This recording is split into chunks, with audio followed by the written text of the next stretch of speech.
מחר כנס של אתנה, שאנחנו רוצים לדבר עליו עכשיו עם שירי גולד, שלום לך. אהלן. שלומך היום? מצוין. טוב מהרגיל, היית אומרת? אפילו, כן. נהדר. טוב, תשמעי, לפני שנדבר על הכנס עצמו, תציגי את עצמך, שחקנית עבר, שחקנית כדורסל עבר, עם זכייה בגביע המדינה נכון, שחקנית ליגת העל בעבר, שחקנית נבחרת ישראל, וכיום עובדת בפרויקט הלאומי אתנה. כבר כמה שנים, נכון? 8 למעשה שנים מהקמתו. ספרי לנו קצת על מה שהולך להיות מחר, מה התוכנית האומנותית. אוקיי. כנס אתנה, השנה השלישית, הפך לכנס מסורתי. השנה אנחנו שינינו קצת את הקונספט, הפכנו אותו ליותר מקצועי, פתוח לגברים ונשים מעולם ספורט הנשים.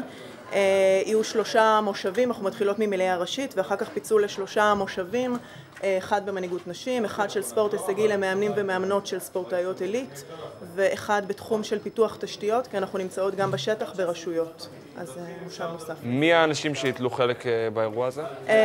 יושבי ראש ומנכ"לים ומנכ"ליות של איגודים, ספורטאיות, שגרירות אתנה, כל האנשים שנוטלים חלק בפרויקט בשטח, באיגודים, ברשויות, כמובן מינהל הספורט. יש לנו גם ראיון שדנה וייס תערוך עם שרת הספורט לימור לבנת לקראת סוף הקדנציה שלה, שאנחנו נעביר בשידור חי.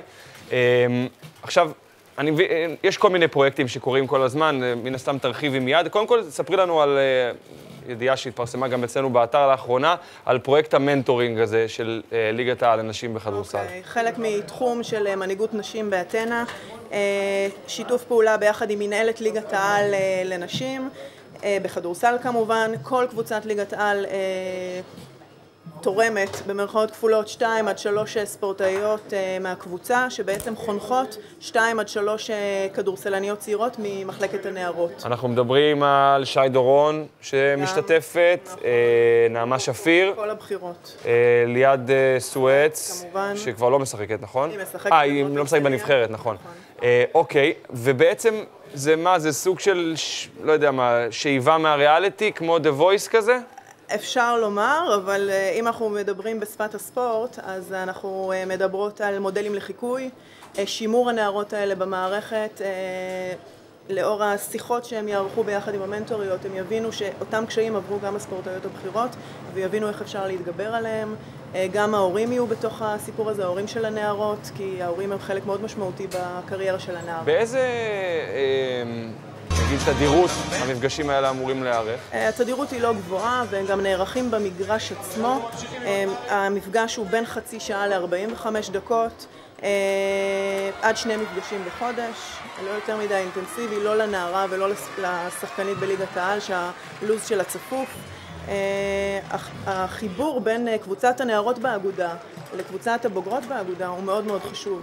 את מתעסקת בתפקיד שלך במנהיגות נשים בספורט. זאת אומרת, בשילוב של נשים לא רק כספורטאיות, אלא גם בהנהלות, גם במי שאחראי בעצם, במטרה שכמובן זה יגדיל את התמיכה בספורט הנשים, יגדיל את מספר ספורטאיות שעוסקות, את מספר הנשים שעוסקות בספורט. ספרי לנו על הפעילות שלך, והאם זה באמת מאז שאתנה הוקמה ומאז שאתם עושים את הפעולות האלה, האם חל שיפור? כי כשאנחנו מסתכלים על איך שהמציאות נראית, יש מעט מאוד נשים שנמצאות בתפקידים מובילים ובעצם תפקידים משפיעים. נכון. קודם כל אני יכולה להפתיע אתכם שבישראל המצב לא כל כך גרוע יחסית לעולם.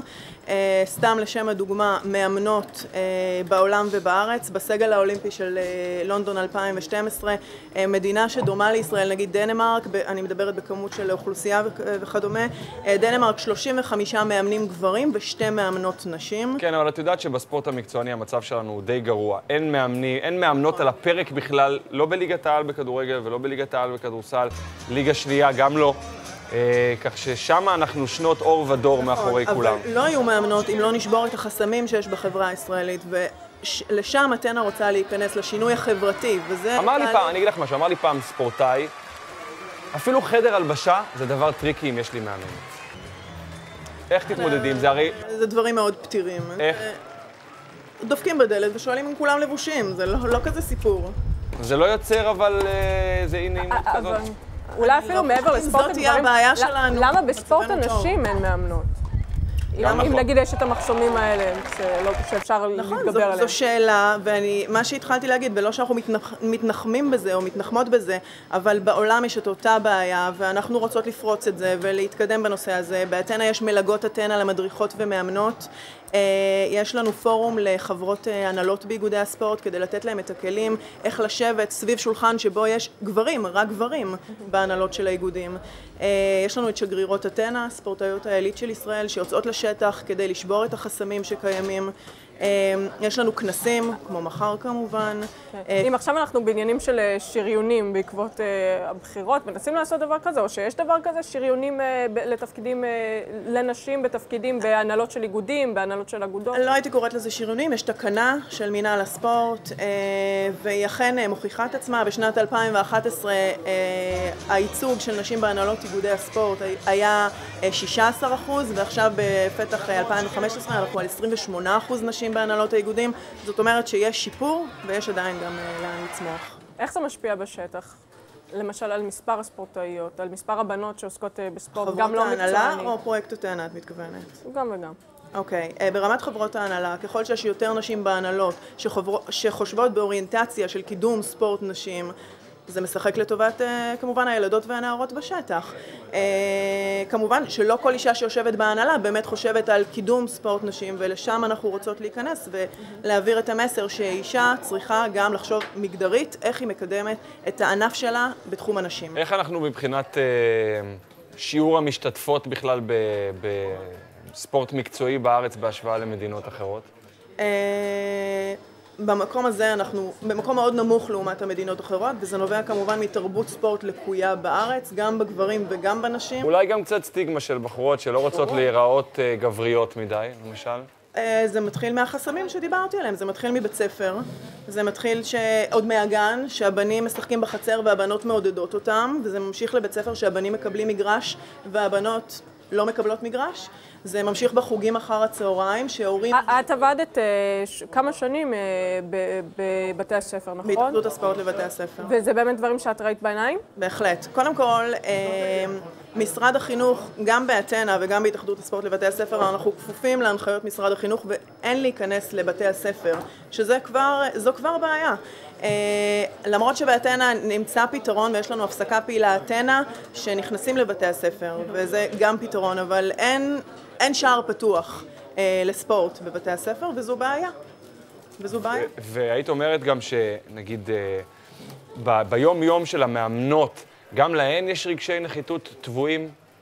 זאת אומרת, מדברים קצת על, אני יודע מה, סיטואציה שבה מאמנת שומעת מגיל 0 על ידי אנשים בחוץ, על ידי קהל, אין לך מושג, נשים לא מבינות כלום בספורט, וזה תביאו גבר, ומתישהו גם רגשי הנחיתות האלה מופנמים על ידי האנשים עצמם? אני לא יודעת להגיד לך, אני מאוד מקווה שלא. אני בטוחה שאישה שנמצאת בספורט מקצועני היא מספיק חזקה כדי לא להיות מושפעת מאמירות כאלה. כי את יודעת למשל אורנה אוסטפלד כדמות, מה היא חטפה לאורך השנים, תסכים איתה או לא, תחשוב שהיא מאמנת טובה או לא, היא חטפה בשביל כל השולחן הזה ומעלה. אנחנו ללא ספק חבוטות לאורך הזמן, אבל אנחנו לא מתעסקות לילל ולבכות על מצבנו, אלא איך לשפר את מצבנו. אז מה צריך לעשות עוד לדעתך?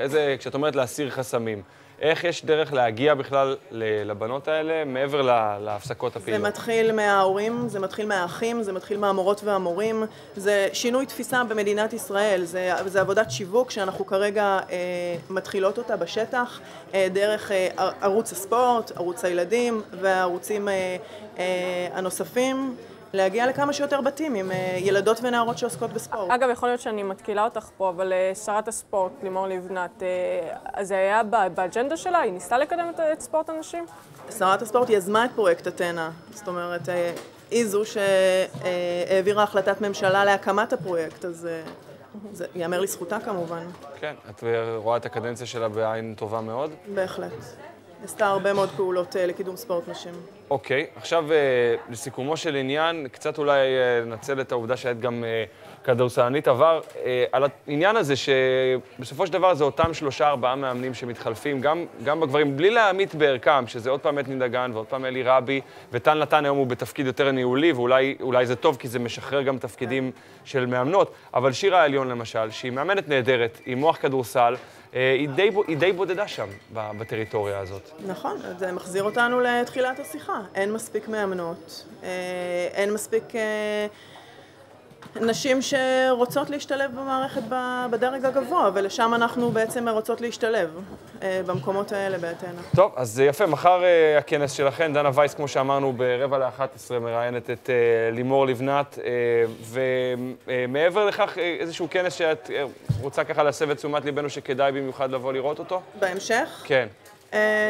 לא, זאת אומרת, מושב בכנס הזה הכוונה. מושב, וואי, אני לא רוצה לפגוע באף אחת כולם ילדיי, כולם ילדיי. שמנהלות מושבים. נרשמו לנו כמעט 300 נשים וגברים. אני בטוחה שכולם יצאו נזכרים מהכנס הזה. אני ממליצה פשוט להגיע. יפה מאוד. שירי גולד, אני מאוד מודה לך. מודה לכם. ואנחנו ממשיכים.